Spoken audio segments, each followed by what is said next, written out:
한 곳의 디테일만 죽어라 잡는 거는 조금 조심하셔야 합니다. 왜냐면 결국 이게 영상을 시작하기에 앞서서 우선 주제가 있겠죠. 만약 우리의 주제가 식물이라고 예를 들어 봅시다. 식물로 영상을 만들어야 하는데 뭘 먼저 해야 할까요? 어떤 식물인지를 조사를 해봐야죠. 잡초일 수도 있겠고 아주 큰 나무일 수도 있겠죠. 만약 주제가 이 식물 중에 난초라고 해봅시다. 이 난초를 좀 조사를 해보겠죠. 막 여러 가지가 나와요. 겉모습부터 의미, 역사 뭐 등등 다 나오겠죠. 이렇게 조사된 결과를 가지고 우리는 이것을 기반으로 어떻게 디자인할지 컨셉을 짜보는 거예요. 난초는 잎도 얇아 보이고 직선보다는 곡선이 많고 또 날렵하게 생겼죠. 사군자 중에서 하나로 이제 그림에서도 많은 사랑을 받았고 그 외에도 많은 특징들이 조사 과정을 통해서 나올 텐데 거기서 이제 키워드를 도출하는 거예요. 날렵하다는 특징은 예리하다는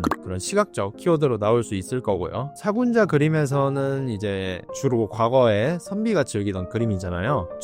점잔타라는 그런 특징이 나올 수 있겠죠. 점잔타에서 정적이다로 도출될 수 있겠죠. 그럼 우리는 이렇게 나온 키워드를 가지고 디자인 방향을 정해야 해요. 이 방향에 맞는 레퍼런스를 최대한 많이 찾아보고 정리해야겠죠. 이 과정에서 뭐 타이포는 얇고 뾰족하고 각진 세리프가 있는 그런 서체를 선택할 수도 있는 거고요. 컬러 같은 경우도 쨍한 컬러보다는 명도가 좀 낮고 무채색에 가까운 그런 컬러 조합을 사용해 볼 수 있겠죠. 또 장식으로 사용되는 쉐입도 이런 난의 형태를 참고해서 곡선으로 써볼 수도 있을 거고요. 연출 방법 역시 뭔가 먹물이 퍼지거나 그런 효과가 떠오를 수 있겠죠. 이런 식으로 여러 가지 방향을 좀 찾아보셔야 해요. 이거를 하고 나면 우리가 이 앞에 했던 내용들을 종합해서 스토리보드를 짜보는 거예요. 레퍼런스도 참고하고 연출이나 이런 걸 어떻게 할지 고민도 해보면서 스토리보드를 먼저 짜보세요. 스토리보드를 바로 짜기 어려우신 분들이 계실 거예요. 이런 분들은 글로 먼저 짜보세요. 스토리보드를 그리기 어렵다고 하시는 분들은 이미지를 합쳐서 이 이미지 보드를 만들어 보는 것도 방법이에요. 요즘은 생성형 AI로 이 스토리보드 부분을 빠르게 잡아보는 데 사용하기도 합니다. 보통 SB를 구성할 때 저 같은 경우는 광고 영상을 주로 다뤘기 때문에 기승전결의 구조를 따르는 편이에요. 이제 이거는 영상이 무엇이냐에 따라서 좀 다르게 결정될 수는 있을 건데요. 대부분은 핵심이 되는 장면을 만들어두는 편이고요. 광고는 기억에 남아야 하잖아요. 다른 거는 다 기억을 못해도 이 장면 하나, 이 카피 하나만은 기억에 남길 수 있는 장면을 만드셔야 해요. SB가 나오고 나면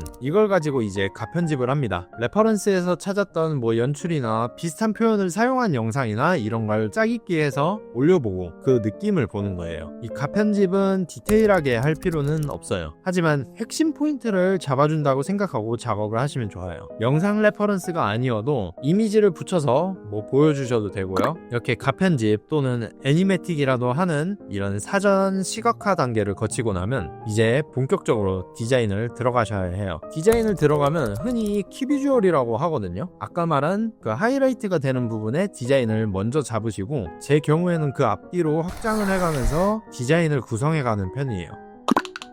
영상을 하면서 이런 거 특히 좀 조심하셔야 하거든요. 저도 마찬가지기는 했지만 한 곳의 디테일만 죽어라 잡는 거는 조금 조심하셔야 합니다. 왜냐면 결국 이게 저희는 예술을 하는 게 아니라 클라이언트한테 정해진 기간 내에 줘야 하는 디자인을 해야 하는 거거든요. 만약 한 곳의 디테일만 잡다가 이제 데드라인 다가오면 다른 곳 디테일이 떨어지게 완성해서 전달할 수밖에 없어요. 근데 사실 이거는 영상을 완성하지 못해서 미완성으로 전달한 거거든요. 근데 이제 모든 곳을 계속 여러 번 덧칠한다고 생각을 하고 작업을 하면 퀄리티가 균등하게 나올 거예요. 뭐 이 장면 잠깐, 이 장면 잠깐, 이 장면 잠깐 이렇게 그냥 앞뒤로 계속 훑으면서 디자인 퀄리티를 계속 올려가 보세요. 그럼 퀄리티가 균등하게 나올 거예요. 뭐 이 과정을 안 좋게 말하면 어디 특출 나거나 모난 곳 없게 나올 수 있겠지만 이렇게 하면 최소한 여러분들이 기간을 못 맞추지는 않아요. 오히려 이제 시간 계산이 좀 쉬워져서 시간이 남으면 핵심이 되는 장면을 좀 더 디테일을 올려볼 잡아볼 수가 있는 거죠. 영상의 장면을 완성하고 나면 효과음처럼 더 디테일한 부분을 잡아볼 거예요. 이 부분은 아예 팀이 분리된 경우도 있고요. 그냥 소규모 에이전시의 경우는 한 명이 다 잡고 끝내는 경우도 있어요. 이렇게 완성해서 클라이언트한테 보내면 수정사항이나 추가 요구사항을 받고 그에 대응해주면 이제 여러분들의 작품이 끝이 나게 됩니다. 간단하죠? 기획하고 레퍼런스 찾고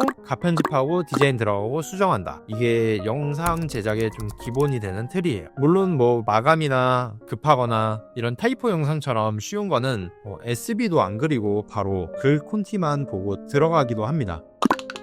마지막으로 여러분들께 좀 드리고 싶은 말은 영상은 끝까지 완성해야 영상인 겁니다. 여러분들이 이 직업을 선택하는 과정에서 한 편의 모션 그래픽조차 완성해보지 못했다면 그거는 영상의 보람과 재미를 못 느꼈다고 생각을 해요. 꼭 한 편 한 편 끝까지 완성해보고 그 보람과 재미를 좀 느끼는 영상인이 되었으면 좋겠습니다.